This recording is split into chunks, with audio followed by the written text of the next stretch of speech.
Lives upended by a tragedy unfolding half a world away.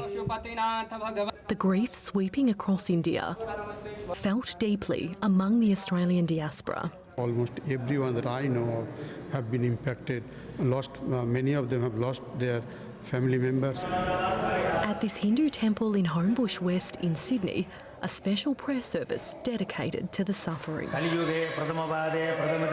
Here, priests have been overwhelmed with requests from families seeking last rites for their loved ones who have died of COVID-19 in India. Every day I get 9 to 10 families they calling and finding the place where they can do their last respect. Sometimes even there's 9 o'clock, 10 o'clock, and 11 o'clock in the night, they just call and cry and they expect our service. It's a similar story at this Melbourne temple. Last weekend, there were 22 vigils for the deceased. The youngest victim, just 7 years old. Priest Bhavna says one worshipper has lost almost his entire family. He lost his father. After 3 days, he lost his mother.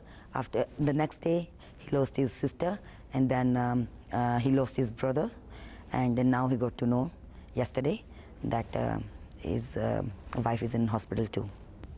Naveen Vishwabna's uncle died of the virus in Bangalore.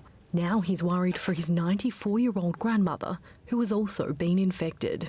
It's been devastating. Like my uncle, I can't even believe that he has still passed away. And my grandmother, she's like my mom. His parents are also in India. The fear of losing another loved one keeps him up at night. That's the case for many who are anxiously monitoring their phones for updates and scrambling to find sick relatives a hospital bed. Like Sunil Najavan, whose father-in-law, a well-connected former politician, passed away.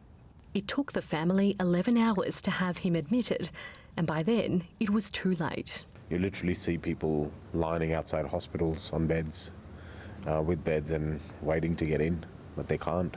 The community mobilising resources.